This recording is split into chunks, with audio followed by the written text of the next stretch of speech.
This is a Gen Z Future Fortunes podcast, hosted by Jordan Johnson. This podcast will help you in the following areas: money management skills, teaching you to control your debt, building wealth building strategies, entrepreneurship, and most importantly, to show you how you can do this yourself. So tune in and turn up.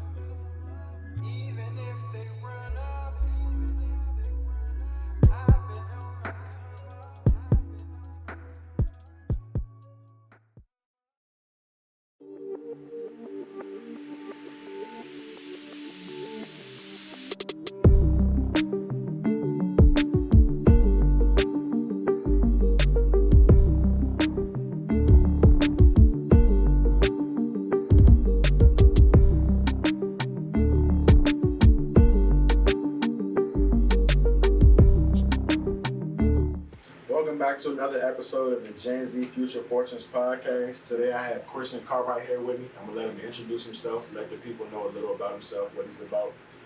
How you doing? My name is Cartwright, 27-year-old entrepreneur from Cleveland, Ohio. I have experience in marketing, sales, customer service. Currently working in culinary. I've also done some fashion design and event planning as well. For me, business kind of started with a conference, really. So I did a conference, a Black Enterprise conference, where we worked on a business plan.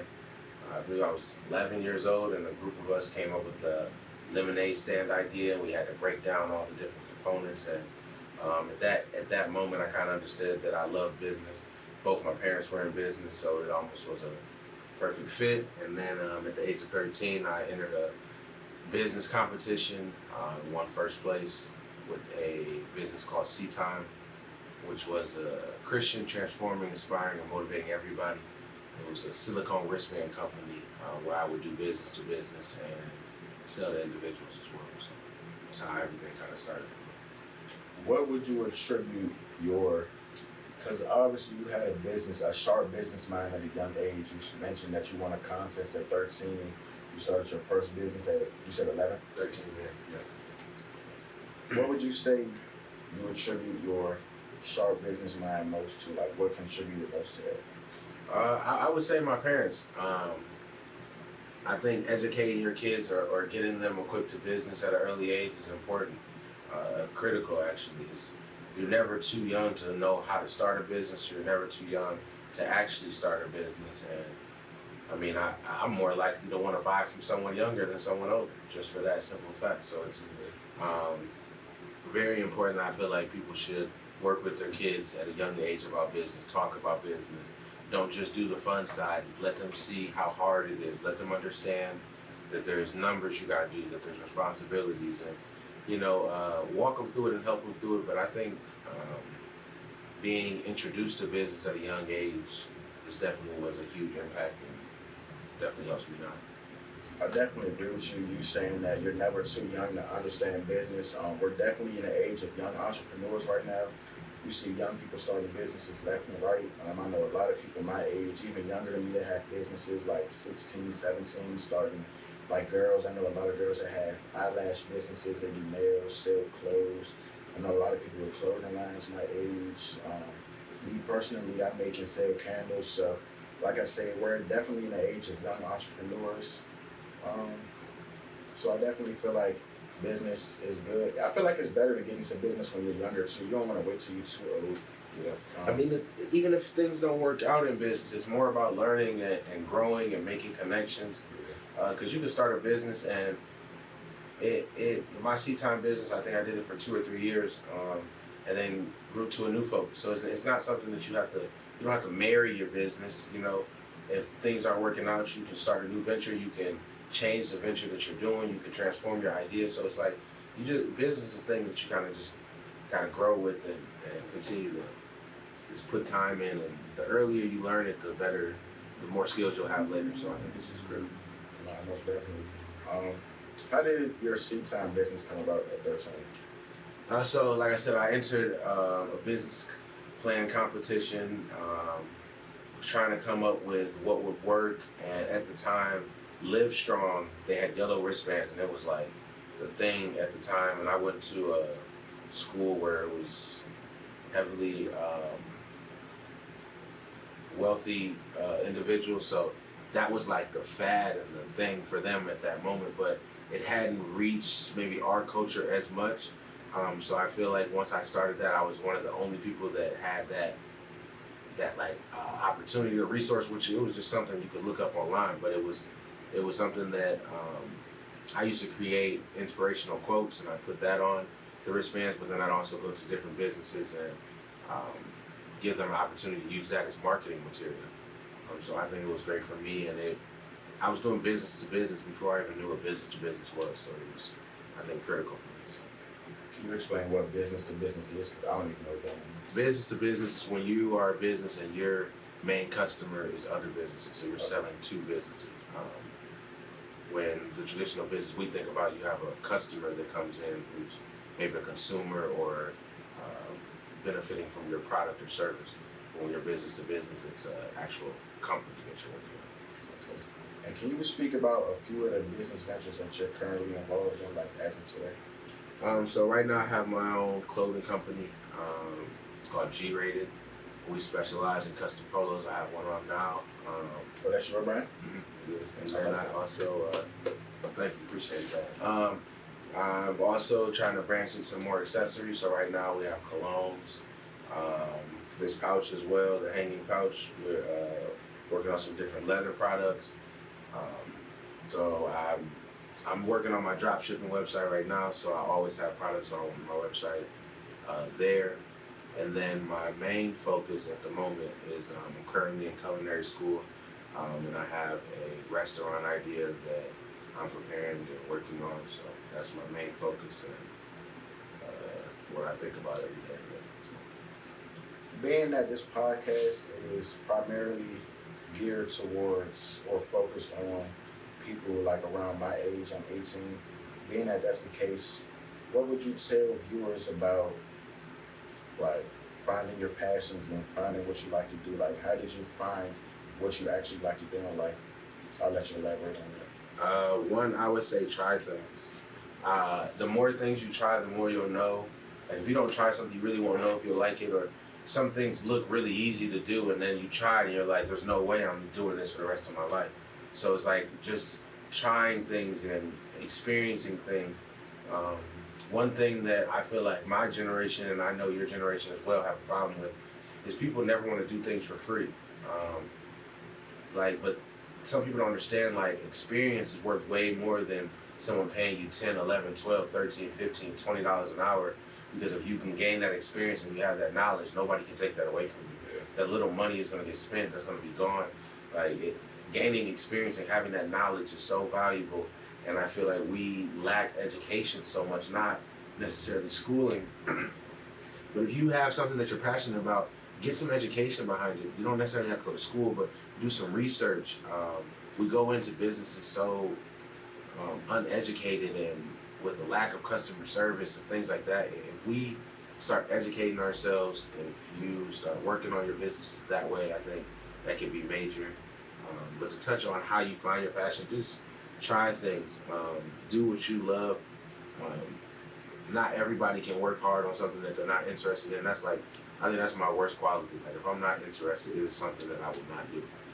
Even if it works, even if it's a good idea, even if it's something that the person next to me is making money doing, if it's something that I'm not passionate about, I just have the hardest time being able to put my all into it. But when it's something that that I want to do, the sky's the limit. So I think just trying to find that, you'll be so happy with what you're doing.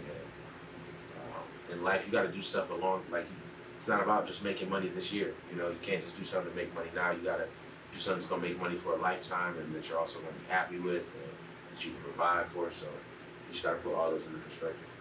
I definitely agree with everything you just said. You mentioned that people in your generation and my generation as well, we have a hard time doing things for free or doing things for the value of learning it and actually understanding. I definitely agree with you there because I feel like, especially with social media, like my generation, we literally grew up with social media. I grew up watching YouTube. I grew up Instagram, Twitter, Snapchat, everything. So I've literally had technology at the touch of my fingertips since I was born, for the most part.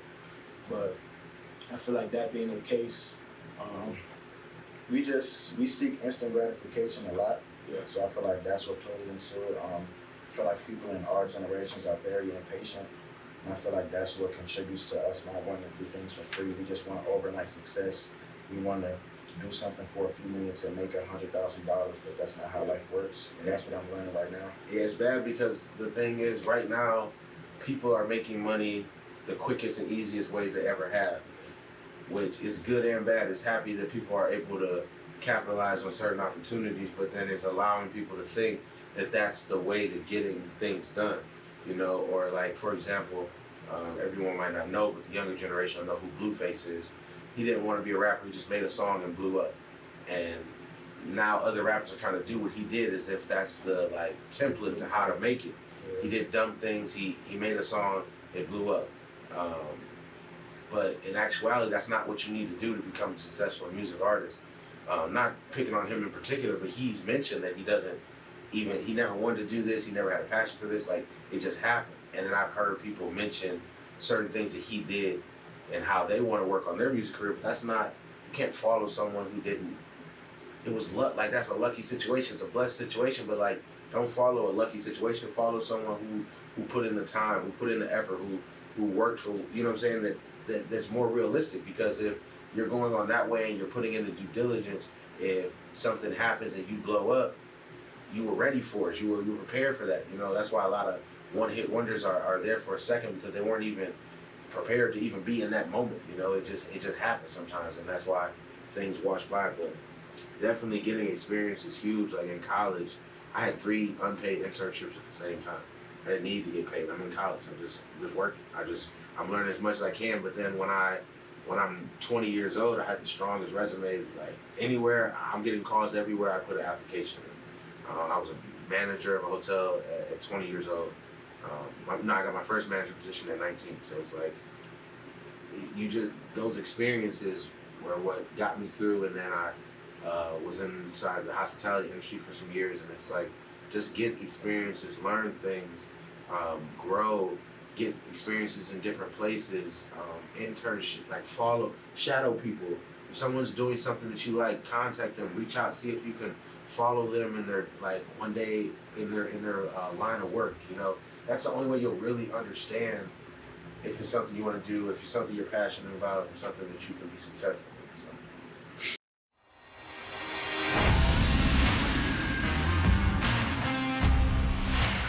So. Join the movement.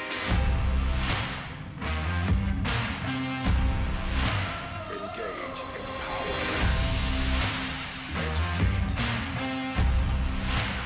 educate. Join the movement.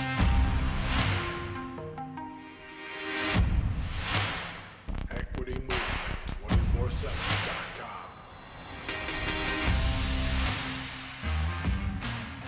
You mentioned being prepared for like what's to come. I feel like that's something that I'm trying to understand right now. Like I may not always feel like doing the things that are like to be done. Like I don't always feel like getting up at 5 o'clock in the morning, going to work my 10-hour shift.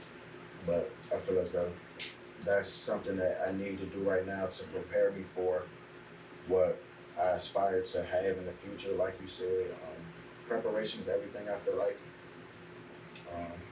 like me learning how to do things that I don't feel like doing, especially at such a young age, it's just gonna put me so far ahead that it's not even gonna matter in a few years. So that's just something I'm teaching myself now, trying to learn. So you saying you're going into work at 5 o'clock in the morning. The first thing I thought in my head is, with the experience that I had with that, is maybe the most important thing you're getting from that experience is being that morning person, being able to wake up at 5 o'clock in the morning. Because right now you're going and you're working for somebody else and you're getting a paycheck, and that's what you're doing it for. But in actuality, you could really be training your body to wake up at 5 every morning. So when you're 25, 30, you're starting your business time at that time, and then you're taking care of your kids at 7 o'clock, and your day is already started. You could be most productive. So it's like sometimes in life, you're in a situation to learn. It's not even about the today, it's literally you're learning for your future. So it's like, just make the best of experiences, learn as much as you can. Um, Even in my experience, like I said, I was in hospitality.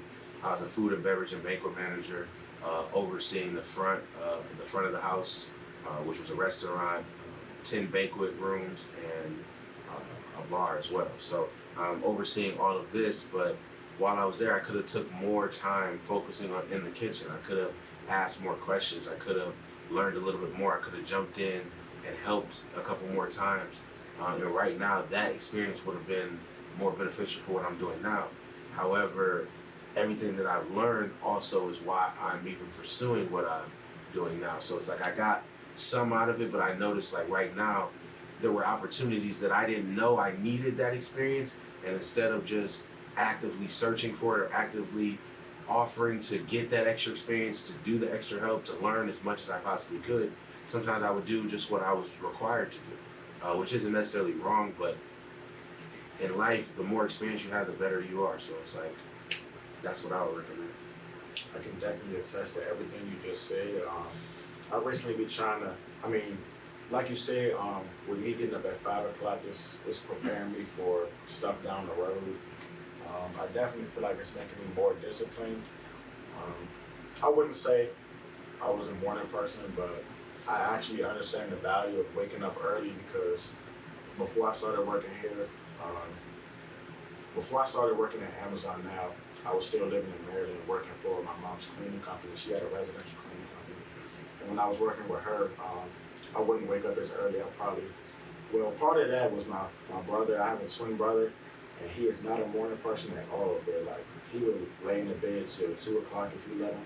So trying to get him up in the morning was definitely a struggle. But I feel like that just made me realize how important getting up in the morning is and actually getting your day started early. Because if you wait till like 10 o'clock, 11 o'clock, 12 o'clock to get up and start your day, you're literally missing out on like almost 12, 10 hours. People have already got 3 or 4 hours of work done and you've been asleep. You just sleep your life away. Literally. So I just been trying to work on being more of a morning person, just getting up, attacking your day on the right foot.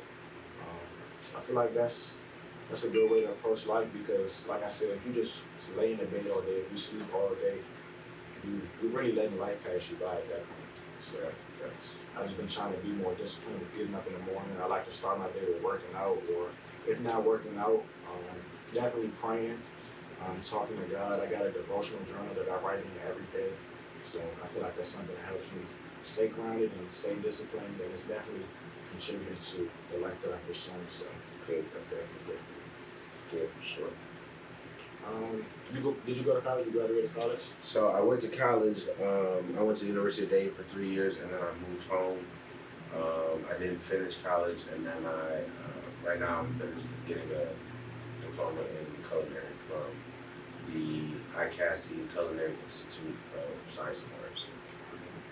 What got you into the culinary world? What made you want to get into the culinary world? So I have a restaurant idea, and you obviously don't have to go to culinary school to start a restaurant. But like I said, I had the food and beverage and banquet experience. I understand the front of the house, all the customer service. I understand the serving, like every aspect of the front of the house I understood, but I didn't know things about the back of the house. I didn't know about the different cooking things or the different sanitation things or the nutrition things. So I realized that I was going to have to depend on someone else who either went to culinary school or was just a chef. And it's like, I'm tired of depending on other people and expecting them to get something done the way you want it to be done. You can have like the perfect idea set up for someone and they just fail you, and I don't have time for that. So I decided to go to culinary school myself, learn everything that I need to know. My plan is to create a process so that I can begin to franchise my business and then get it to a point that I don't have to be there. So I know the front of the house thing, so I'm going to learn the back of the house. I'm going to set up the kitchen a certain way. Like everything we do is going to be a certain way. The training that we do is going to be extensive.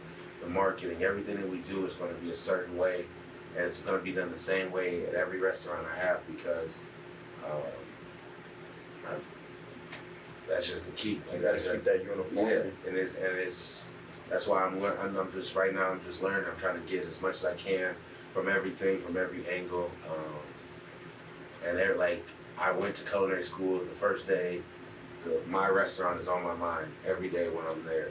When I learn about a new sauce or a new way to prepare chicken or a new thing that you can add to it to elevate a flavor, I'm going home and adding notes to the cook, like to my cookbook, and just continuing to add as much as I can to try to perfect that. And hopefully one day you look back on this and you're like, man, he literally was talking about everything that he said he was going to do. So. I definitely believe that you're going to accomplish everything that you got set for yourself, because it may, as cliche as it might sound, and I know people probably hate hearing this, but you can do anything you put your mind to. Absolutely. It sounds cliche, it sounds corny, people hate hearing it, but it's definitely true. Half of life is just believing you can do stuff. That's half the And battle. people be scared to make it. People be scared to fail. Like, I'm not scared to fail, but that's why I'm going to culinary school first. So I got everything with me, all the armor, all the weapons possible, so I can succeed. You know, I could go in, I could have saved the money that I was going to put in the culinary school and just put that into the business and just started. But it's like, I was either going to learn what I'm learning in culinary school, or I was going to learn it by failing and or just secondhand learning. But I'm not just trying to start a restaurant. I'm trying to start a franchise, and I'm trying to start I need a system that works, and I got to figure that out. So that's what I'm here for. Like you mentioned when you were speaking, you were saying that you can have a business plan, or maybe not even just a business plan, but like you can have a vision in your head that you want to go a certain way, but it might not manifest into the physical realm exactly how you see it, because people don't have the same passion for your business that you do. Right. They might not see the same value in it that you do. So I'm definitely a great believer in, if you want something done right, the best person to do it is you. But then in life, the most important thing is, like, you can't do everything. Yeah, you definitely So can't do everything. So as a good leader, I think the best quality of a good leader is getting other people to see things your way and be able to believe things your way. Like, the best events that I've ever went to are planned by one person, and then 20, 30, 40, 50 other people promote it, work it, and do everything like it's their event. Yeah. But when you give people ownership, when you make people feel a part of something, when you give them more, when you just, I'm not just going to give people a regular job. I want to do something more, so it's like they appreciate working here and they're going to give me their best effort. And I'm going to give them the best thing I could. You know, like, we're going to work and you're going to get more than you're getting at Taco Bell or Burger King or McDonald's. We're going to give you more. We're going to help you more. We're going to look out for you more. We're going to care. The business is going to care about you more. And the people that start with my business, I feel like whoever starts with me are going to have opportunities to grow. And it might start in Cleveland. It might take you to another city. So it's like putting in your full effort and hard work. I don't care if you're 17. I don't care if you're 35, 50. I want happy people that work hard. That's the start to my business. I definitely feel you. You seem very passionate about your culinary aspirations. What would you say your ultimate goal in the culinary world is? Like, what is if you had to sum up your ultimate accomplishment for the culinary world, what would you say that would be? If I could have one of my restaurants in every major city. And I know that sounds crazy, but it's like, you gotta have one. It's a quick service restaurant. I'm not gonna go into details because I can't do that. But it's a quick service restaurant, and the process is gonna be better than anywhere you've ever been. Like, before you taste my food, I want you to say that they have the best customer service. That's the number one thing. Customer service. People that smile. People that are happy. People that know the food, know the menu. Those are the first things. And then once you get from there, it's like, we're going to give so many options and so much freedom, and it is going to be a great overall experience for kids and adults. It's just, I think it's something special, and I created the business specifically to be a franchise. So that's the goal, and that's all I'm working towards. I respect that. And the fact that that's all you're focused on, it definitely lets me know that you're going to accomplish everything you got your mind set for. I have no doubt about that. But like you said, customer service, I feel like that's something a lot of people overlook, not even just in the culinary world. It's the worst part of business. It's the worst parts of business. And not to make it racial, but it's even worse in the black community. Because it's like, how often every black person can think of a restaurant where the food is amazing, but you may not go as often as you would because the customer service is bad, they get your order wrong, the wait time is long. It's like, those are processes that you can fix. It's that you're doing something wrong. There's nothing that you're doing, like, something is wrong. Some part of your process is broken. And it's either, do you have the ability to understand that? Do you understand what's broken? Are you even trying to fix it? And that's the number one thing. It's like, that will not be a problem for us. Like, if it's somebody, like I was telling a friend the other day, like, my number one thing is, I don't care how strong someone's resume is. If they do not smile, I don't want them. I don't want someone who doesn't smile. Who wants to buy food from someone who's angry? Why would I want that? I'm having a great day and you look angry serving me food. Why would I want to eat it? That's ugly. That's nasty. Nobody likes anything ugly. Like, so nasty personality is nothing. If somebody's not smiling in the interview, that's the first step, smiling. And I can work with somebody, I can teach them other things, but I can't teach you how to smile. If you don't want to smile, if you don't want to be here, you won't be here at all. You know what I'm saying? So that's really how.